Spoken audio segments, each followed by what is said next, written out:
এবারে চলুন যাওয়া যাক ভারতের মুকুট খ্যাত কাশ্মীরে। সৌন্দর্যের কারণে যার খ্যাতি ছড়িয়ে আছে গোটা বিশ্বে, কিন্তু সেখানেও বাসিন্দারা প্রতিনিয়ত নানান চ্যালেঞ্জের মুখোমুখি হচ্ছেন। কৃষির উৎপাদন কমে যাওয়া তারই মধ্যে একটি। বন্য মাশরুমও এই পরিস্থিতির শিকার। জলবায়ু পরিবর্তন কিভাবে সূক্ষ্ম ইকোসিস্টেমকেও প্রভাবিত করে তুলছে, এটি তারই এক উদাহরণ।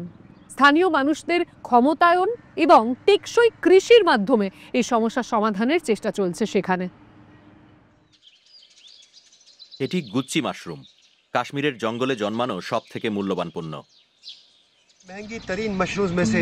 সংগ্রাহকেরা গর্বের সঙ্গে তাদের সংগ্রহ সোশ্যাল মিডিয়ায় তুলে ধরছেন, কারণ এই মাশরুম দুর্লভ এবং অনেক দামি। মাত্র 500 গ্রামের দাম 18,000 টাকা।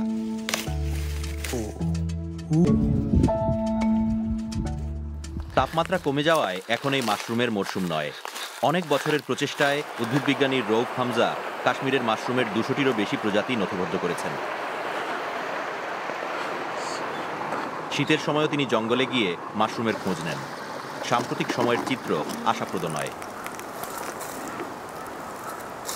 Unfortunately, due to the rainfall and deforestation, a lot of mushrooms, their population density is decreasing day by day, and we find that there are hardly any mushrooms now, as it used to be 20 years, 10 years back. এবার নভেম্বরে স্বাভাবিকের তুলনায় 65% কম বৃষ্টি হয়েছে। আমরা আছি জম্মু ও কাশ্মীর জুড়ে থাকা পীরপাঞ্জাল পর্বতশ্রেণী বরাবর বিস্তৃত ডাকসুম অরণ্যে। এই অঞ্চলে বহু বছর ধরে জলবায়ু পরিবর্তনের লক্ষণ স্পষ্ট দেখা যাচ্ছে। দীর্ঘমেয়াদী গরমের সঙ্গে দেখা যাচ্ছে অতিরিক্ত বৃষ্টি। জঙ্গলের মাটিতে মাশরুমের ঘনত্ব আগের মতো দেখা যাচ্ছে না। মাশরুমের শিকড়ের নেটওয়ার্ক কয়েক কিলোমিটার জুড়ে থাকতে পারে। ভূপৃষ্ঠের তলায় তারা পার্শ্ববর্তী গাছের শিকড়ের নরম অংশের সঙ্গে জড়িয়ে থাকে। This is a symbiotic relationship, meaning that this relationship is important for both. For example, pine trees perform photosynthesis and provide sugar to this mushroom, some symbiotic mushroom. And in turn, these mushrooms provide phosphorus, nitrogen, and also give a lot of water by absorbing through its mycelium. This is a symbiotic relationship, and this is most important for the survival of whole forest. If there are no mushrooms, there will be no forests.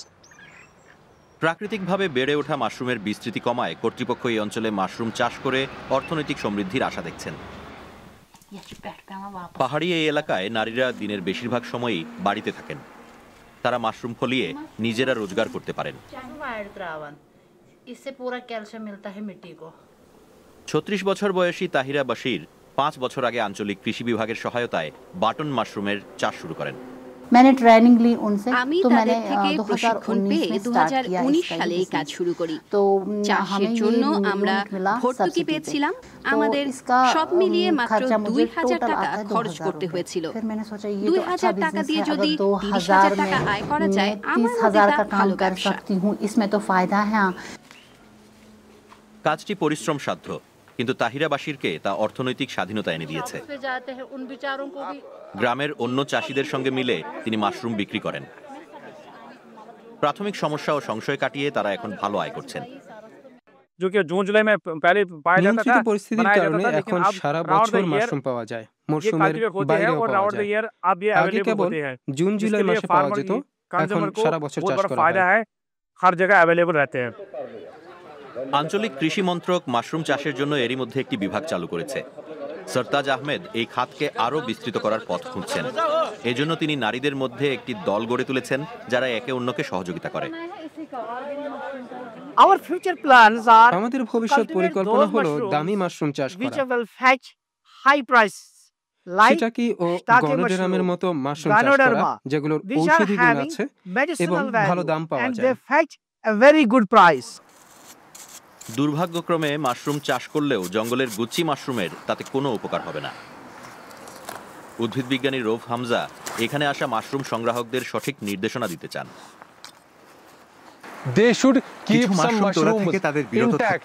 If there are 10 mushrooms they are collecting it, keep at least 5 intact so that they spread the spores for the next years.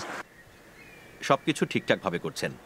Button মাশরুমের এই ব্যবসা ভারতের উদীয়মান একটি খাতে পরিণত হচ্ছে, যার বাজার বছরে 10% হারে বাড়ছে। এটি তাহিরার মতো নারীদের স্বনির্ভর করতেও সাহায্য করছে।